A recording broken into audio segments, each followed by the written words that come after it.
마가복음 6장은 가버나움을 중심으로 사역하시던 예수님께서 고향 마을을 방문하셨을 때의 사건을 기록한 것으로 시작합니다. 예수님께서 태어나신 곳은 유대 땅 베들레헴이지만 1절에서 말하는 고향은 나사렛이라는 동네입니다. 역시 갈릴리 호수 근처에 있는 마을이지요. 누가복음 3장 23절에 따르면 예수님께서는 30살 즈음부터 하나님 나라의 복음을 전하고 가르치시기 시작하셨습니다. 30살 되기 전까지는 특별한 활동을 하지 않으셨는데 그때까지는 나사렛에서 아버지 요셉, 어머니 마리아와 함께 또 다른 형제 자매들과 함께 생활하셨습니다.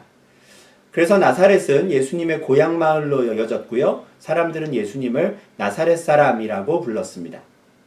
그런데 1절부터 6절에 따르면 예수님에 대한 소문이 갈릴리 온 지역에 퍼진 상황에서도 예수님의 고향 마을 나사렛 사람들은 예수님을 환대하지 않았다라고 합니다.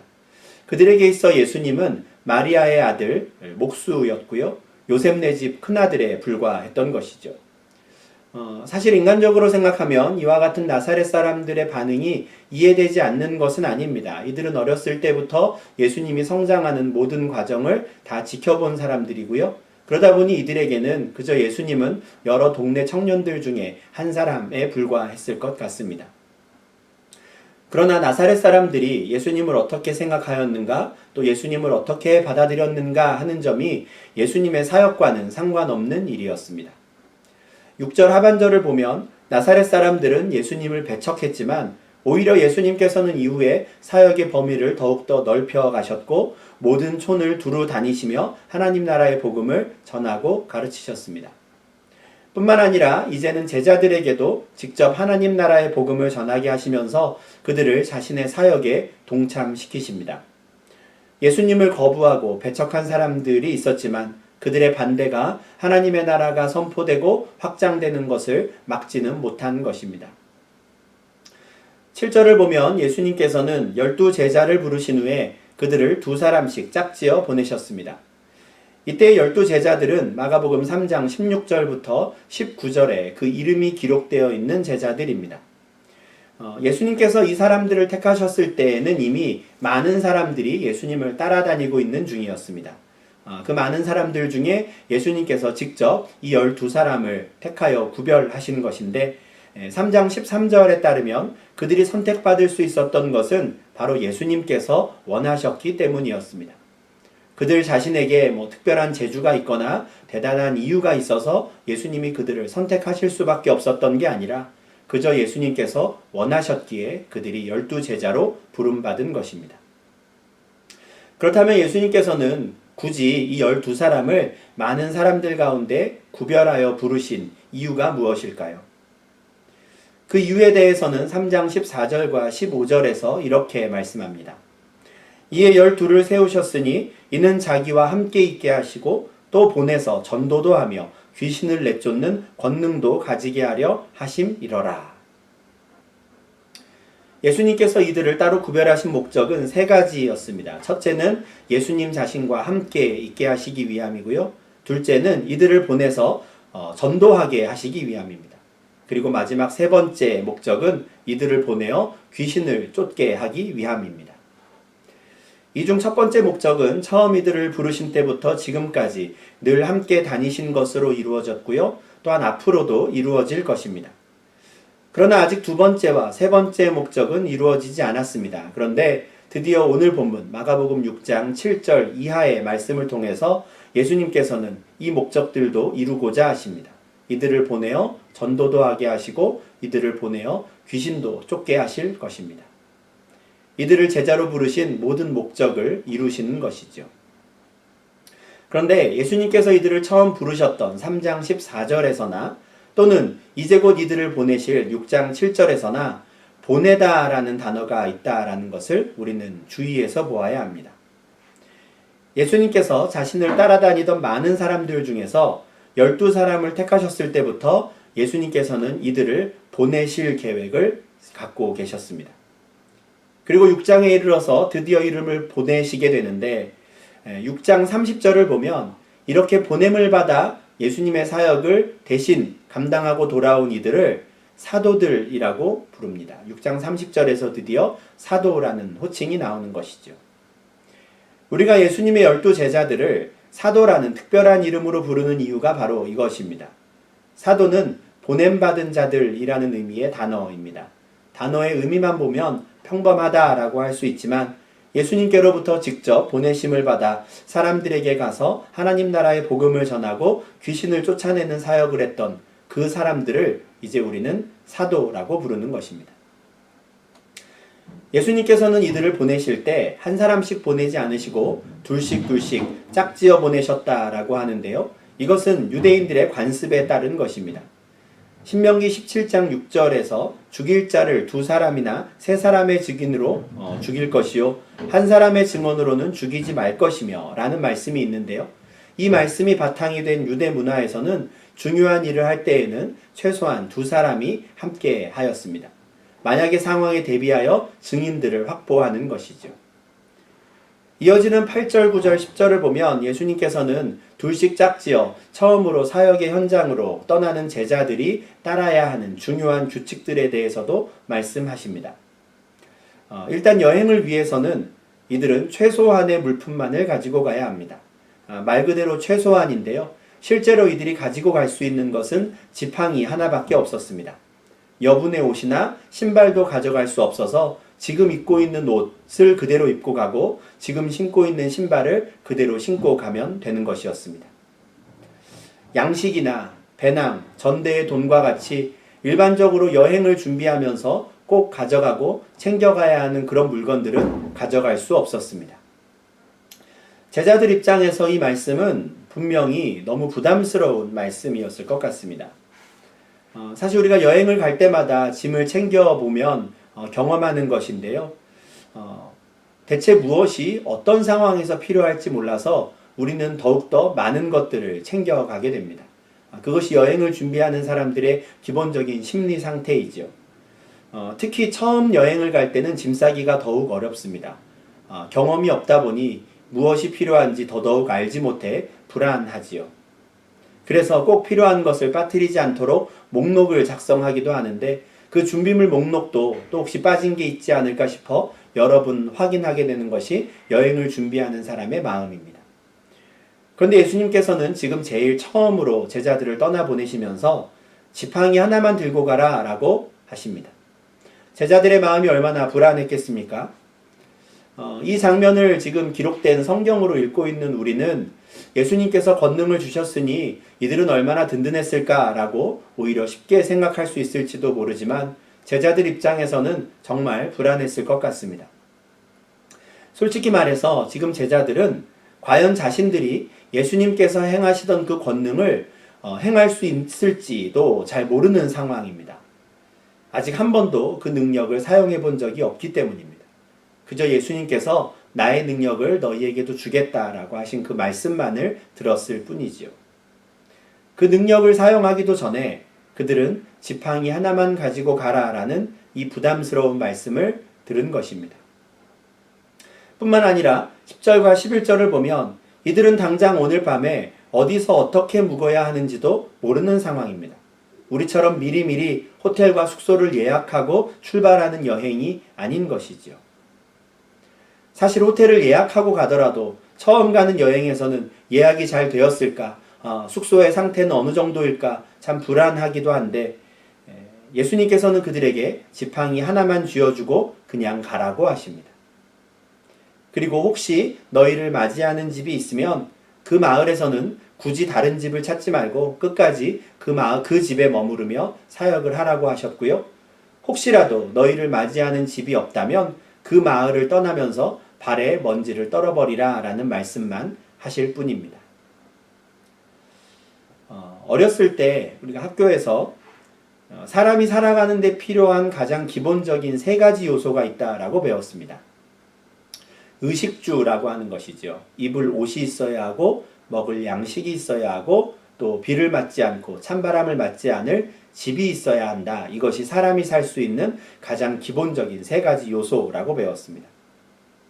그런데 지금 예수님께서는 이 기본적인 3가지도 전혀 보장하지 않으시고 지팡이 하나만 가지고 가라고 제자들에게 말씀하십니다. 물론 성경을 연구하는 우리 입장에서는 예수님께서 이런 명령을 내리신 데에는 분명한 이유가 있을 것이다 라고 생각을 하고요. 또 그 이유를 열심히 찾습니다. 우선 양식이나 배낭, 돈을 가져가지 말고 두벌옷도 챙기지 말라고 하신 것은 제자들이 먹을 음식과 제자들이 입을 옷은 이들을 지금 보내고 계시는 예수님께서 책임지신다라는 것을 믿으라는 의미였습니다.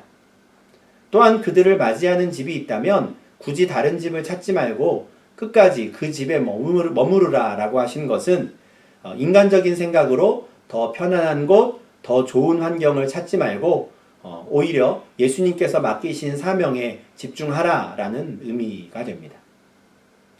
그리고 이들을 맞이하지 않는 마을에서는 발의 먼지를 떨어버리라고 말씀하신 것은 그만큼 예수님께서 지금 맡기신 이 사명을 완수하는 것이 긴급하다라는 것을 보여주는 말씀입니다. 한 사람이라도 더, 한 마을이라도 더 찾아가서 하나님 나라가 가까이 왔음을 선포해야 하기 때문에 복음을 받아들이지 않는 그 사람들, 이 제자들을 영접하지 않는 사람들을 붙잡고 끝까지 설득하거나 그들을 타이르는 데 시간을 쓰지 말라라는 것이죠. 아쉬움을 남기지 말고 그냥 뒤도 돌아보지 말고 떠나라라는 겁니다. 그만큼 급하다라는 것이죠. 그리고 제자들을 거부한 자들에 대해서는 제자들이 떨어뜨리고 간 그 먼지들을 증거로 삼아서 예수님께서 판단하실 테니 나에게 맡기고 그들은 그냥 가면 되는 것이었습니다. 그러나 이와 같은 설명이나 해석은 이 장면을 성경을 통해 읽고 있는, 기록된 글로 읽고 있는 우리와 같은 사람들이나 할 수 있는 일입니다. 이런 뜻이 있었을 것이다, 저런 뜻이 있었을 것이다 라고 열심히 해석을 하는 것이죠. 그러나 그 자리에서 직접 예수님께로부터 이 말씀을 들었던 그 제자들 입장에서는 정말 막막하고 불안했을 것입니다. 분명 제자들도 나중에는 예수님께서 자신들에게 지팡이 하나만 가지고 가라고 하신 이유를 알게 되겠지만 그 당시에는 무척이나 당황스러운 것이지요. 저는 이 순간이 제자들에게 있어서 정말 중요한 분기점이 되는 순간이었다라고 생각합니다. 8절을 보시면 명하시되라는 단어로 이 구절이 시작하는데요. 예수님의 명령인 것이죠. 예수님께서 이렇게 명령을 내리신 그때 제자들은 이제 진정으로 예수님께로부터 보내심을 받은 사도로서의 삶을 살 것인가?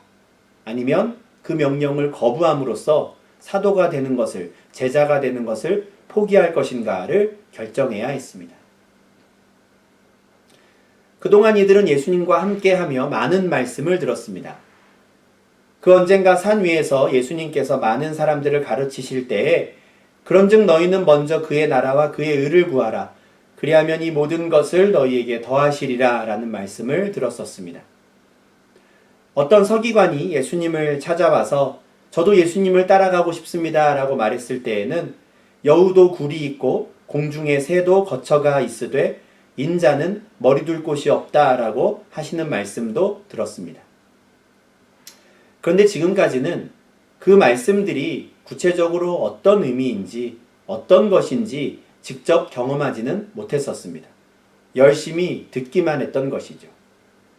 그런데 그동안 그렇게 열심히 듣고 배웠던 그 예수님의 말씀을, 그 말씀을 들을 때에는 내가 믿는다고 생각했던 바로 그 말씀들을 실제 삶에서 살아내야 하는 순간이 갑자기 찾아왔습니다.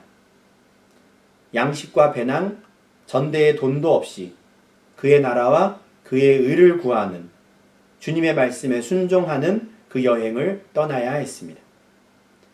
당장 오늘 밤에 어디에 머리를 둘 수 있을지 알 수 없는 상황에서 그저 가라라고 명령하시는 그 예수님의 말씀에 순종해야 하는 때가 갑자기 찾아온 것이죠.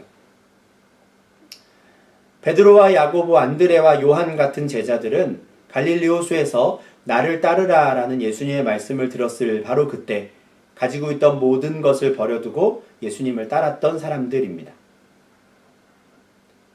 그때에도 정말 중요한 결정을 한 것이지만 이제 다시 그들은 결정해야 합니다.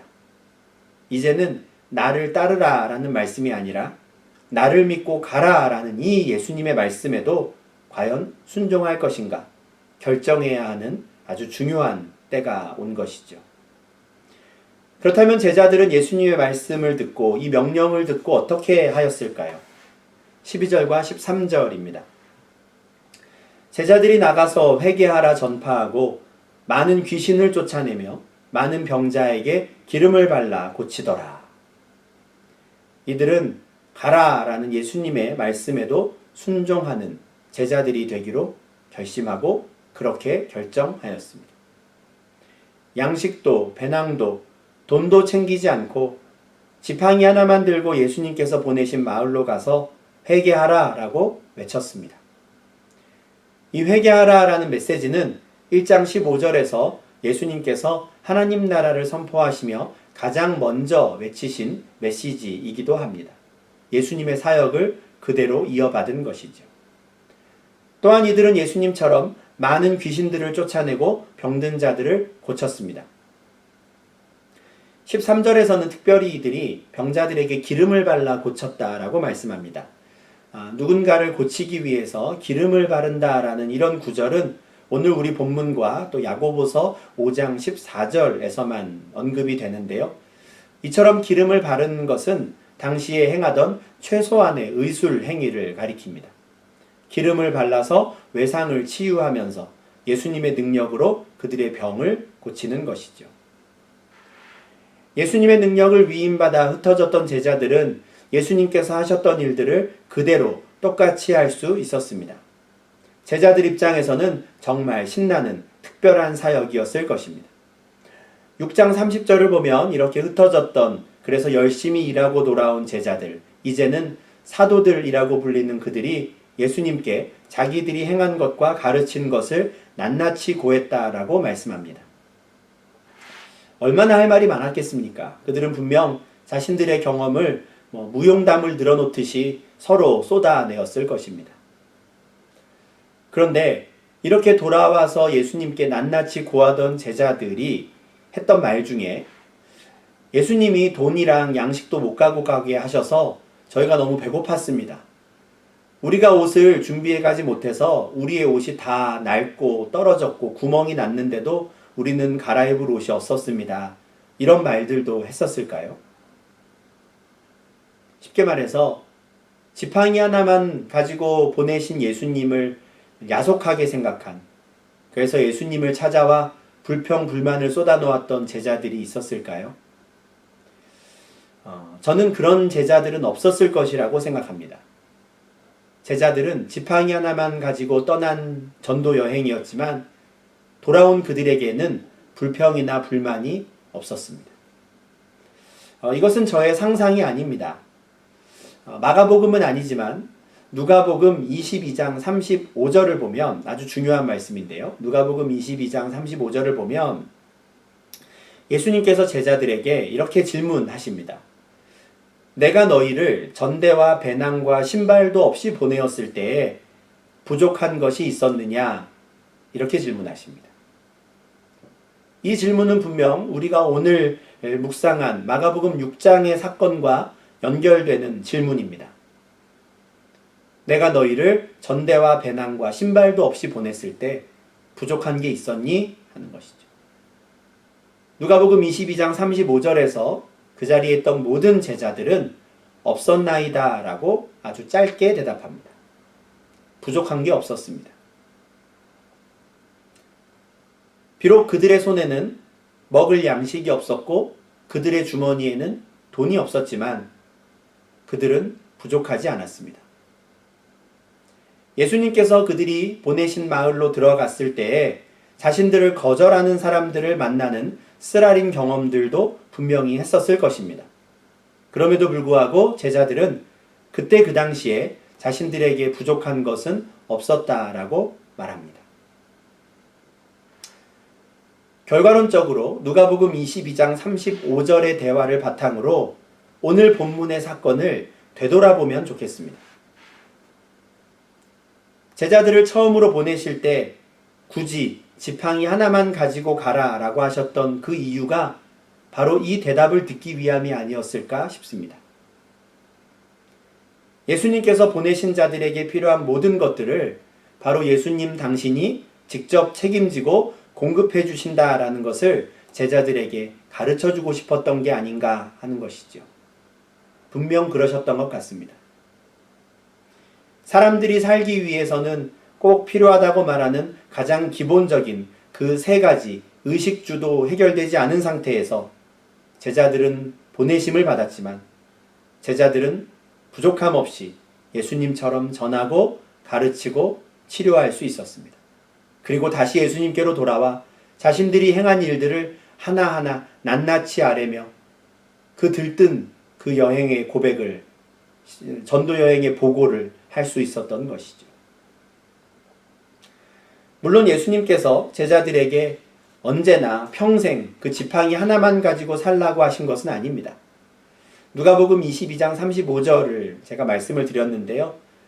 그때 제자들은 분명 우리는 부족한 게 없었습니다 라고 말했습니다. 그런데 누가복음 22장 36절 이하에서 이어지는 또 다른 예수님의 말씀을 보면 이제는 전대 있는 자는 가질 것이요 배낭도 그리하고 검 없는 자는 겉옷을 팔아 살지어다 라고 말씀합니다. 이제는 전대도 챙기고 배낭도 챙겨 다니며 여행하고 복음을 전하라는 것이죠. 다만 예수님께서는 제자들이 처음으로 전하고 가르치고 치료하는 사역을 했던 바로 그때의 기억을 늘 마음에 품고 다니기를 바라셨던 것입니다. 그리고 바로 그것을 가르쳐주고 싶었던 것이죠. 전대와 배낭도 없이 여행했을 때에도 부족함 없이 채우셨던 그 예수님을 기억하고 담대히 전대와 배낭을 가지고 온 민족을 향해 흩어져 복음을 전하라 라고 말씀하시는 것입니다. 이렇게 생각해 보면 오늘 본문 마가복음 6장의 이 사건은 정말 예수님께서 제자들을 위해서 준비한 특별 훈련 프로그램이었구나라는 것을 알 수 있습니다. 사실 성경 말씀만 보면 제자들을 통해서 복음을 듣고 고침을 받고 치유를 받았던 그 사람들이 불쌍해서 예수님께서 제자들을 보내신 것처럼만 보입니다. 물론 그런 목적도 있습니다.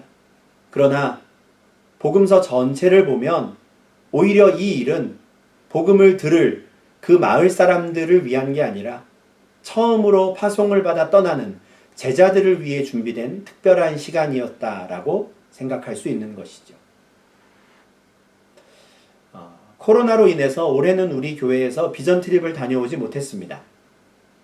그런데 그동안 매년 비전 트립에 참가하는 분들께 제가 꼭 드렸던 말씀이 있습니다. 비전 트립을 가시면 무조건 좋을 겁니다 하는 말이었습니다. 무조건 좋을 겁니다.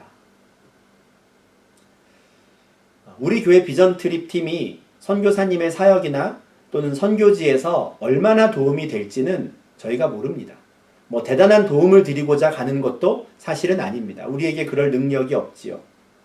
그런데 분명한 것은 그 비전 트립에 참가하는 사람들은 무조건 다른 말 할 것 없이 너무나 귀한 경험을 하게 될 것은 분명하다라는 것입니다. 비전 트립이나 전도 여행 등을 통해서 선교 현장에 가는 가장 중요한 목적은 예수 그리스도의 복음을 전하는 일입니다. 그런데 복음을 전한다고 하면 그 복음을 듣는 사람들만을 위한 일인 것 같고 그 복음을 전하는 사람은 그저 그냥 생고생만 하는 것처럼 우리가 생각할 수 있는데요. 전혀 그렇지 않습니다. 절대로 그렇지 않습니다. 오히려 복음을 전하는 자들에게 주시는 은혜가 참 큽니다. 선교 현장을 밟는 그들을 향해 베풀어 주시는 은혜와 사랑이 참 큽니다. 낯선 땅에서 먹고 자는 그 짧은 시간을 통해서도 부족함 없이 채워주시는 하나님의 은혜를 알게 하십니다. 복음 전하는 자들을 영접하는 자들을 그들을 통해서뿐만 아니라 오히려 복음을 거부하고 배척하는 자들을 통해서도 깨닫게 하시는 하나님의 사랑이 참으로 큽니다. 이와 같은 경험은 선교 현장에서만 일어나는 것은 아닙니다. 우리 교회에서도 일어나지요. 성경학교나 수련회를 준비하고 진행할 때에도 우리는 비슷한 경험을 합니다. 분명 성경학교와 수련회는 유초등부와 중고등부, 청년부 학생들, 또 우리 성도들을 위한 것인데 교역자와 선생님들, 또 수련회를 준비하는 많은 스태프들이 오히려 더 많은 은혜와 사랑을 경험하는, 그것을 깨닫는 일들이 참 많습니다. 예수님의 말씀을 듣고 배우는 것에 그치지 않고 가라 라고 하시는 그 말씀에 순종하는 자들만이 알 수 있는 큰 기쁨과 감사가 있는 것입니다. 그리고 그와 같은 체험은 성도들의 평생의 신앙생활에 큰 힘이 되고요, 흔들리지 않는 바탕이 됩니다. 처음으로 파송받았던 때에 자신들에게 부족한 게 하나도 없었다라는 그 체험을 이미 했기 때문에 너희는 가서 모든 민족을 제자로 삼으라 라는 이 말씀을 들었을 때에도 제자들은 두렵지 않았을 것입니다. 그런데 이러한 체험은 지팡이 하나만 가지고 가라라는 그 말씀에도 순종했던 그 경험이 있었기 때문에, 그때 용기를 내었던 그 순종했던 경험이 있기 때문에 누릴 수 있는 은혜입니다. 오늘 함께 말씀을 나누는 여러분들에게는 어떤 체험들이 있으십니까? 용기를 내어서 믿음의 선택을 하였을 때 내가 감당해야 할 일들을 잘 할 수 있도록 부족함 없이 채우시는 주님의 은혜를 얼마나 경험하셨습니까? 예수님의 말씀이 우리 머릿속에 지식으로만 남지 않기를 바랍니다. 우리가 믿는 복음이 어느 누군가에게 논리정연하게 설명할 수 있는 이론에 그치지 않기를 바랍니다. 우리가 믿는 대로 도전하실 수 있기를 바랍니다. 지팡이 하나만 가지고 가라는 그 막막한 말씀, 그 갑작스러운 삶의 현장에 나를 던지신 것 같을 때에도 담대히 내가 그동안 믿는다고 확신했던 그 말씀을 붙잡고 걸어가실 수 있기를 바랍니다.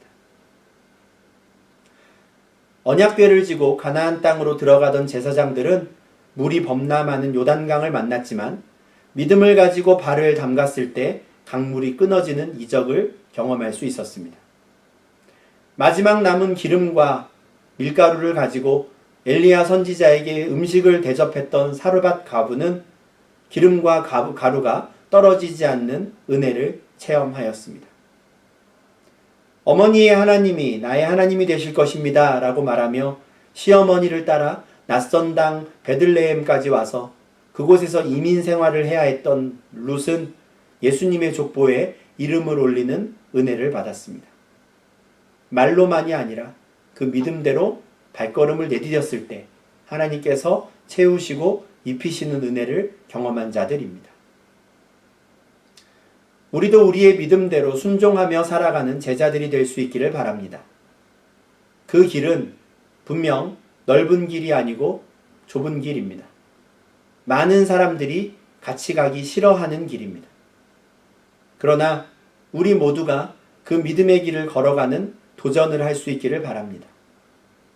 우리 한 사람 한 사람이 용기를 내어 그 길을 걸어갈 때 예수님께서는 그 길을 함께 걸어갈 동역자들을 분명히 붙여주실 것입니다. 제자들을 둘씩 짝지어 보내신 것처럼 우리 한 사람 한 사람 따로따로 보내지 않으실 것이 분명합니다. 동역자를 붙여주십니다. 또한 제자들에게 그렇게 하셨던 것처럼 우리에게도 사명을 감당할 수 있는 능력을 주실 것이고요. 그에 필요한 모든 것들을 부족함 없이 채워주실 것입니다. 그 은혜 가운데 좁은 길을 걸어가시는 저와 여러분이 되기를 간절히 소망합니다. 또한 이런 믿음의 삶이 날마다 선순환 될 수 있으면 참 좋겠습니다. 예수님과 함께 거하며 말씀을 듣고 배우고요. 주님께 받은 그 말씀대로 순종하며 살아가는 것이죠. 그리고 그렇게 믿음의 삶을 살아갈 때 부족함 없이 채우시는 은혜를 날마다 경험하는 겁니다. 그리고 그렇게 받은 은혜가 있기에 더욱더 간절한 마음으로 주님을 붙잡는, 주님에 대한 그 믿음이 더욱 견고해지는 삶을 살아가는 것입니다. 이런 것들이 선순환되어야 합니다. 이와 같은 복된 제자의 삶을 날마다 살아가시는 주님의 백성들이 되기를 바라고, 우리의 삶 가운데 그 담대히 믿음의 발걸음을 내디딜 때 부족함 없이 채우시는 하나님의 은혜를 경험하시는 주의 백성들 되시기를 주님의 이름으로 축원합니다. 기도하겠습니다. 하나님 아버지 감사합니다. 오늘 말씀을 통하여 주께서 제자들에게 바라셨던 삶의 모습이 무엇인지 알게 하시니 주님 감사를 드립니다.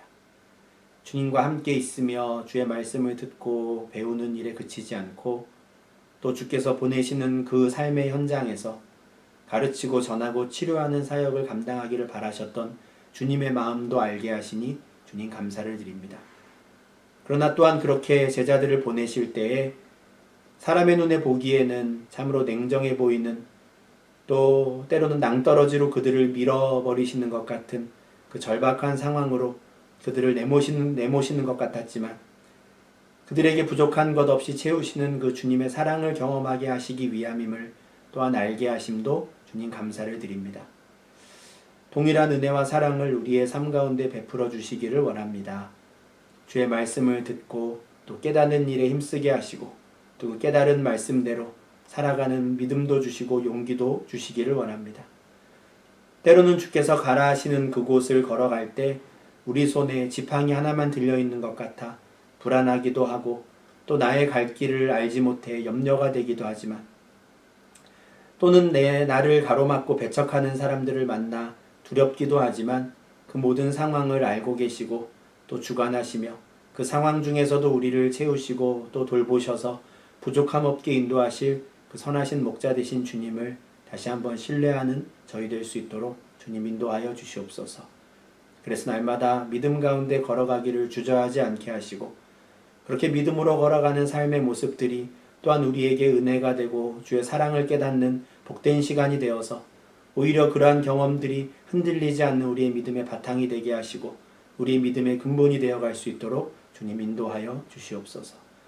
오늘 하루도 주님의 은혜만을 사모하며 살았을 모든 성도들을 주께서 축복하여 주시며 또 내일 하루도 또 이번 한 주간도 닥치게 될 모든 삶 가운데 주께서 인도하심을 경험케 하여 주시옵소서. 예수님 이름으로 기도합니다. 아멘.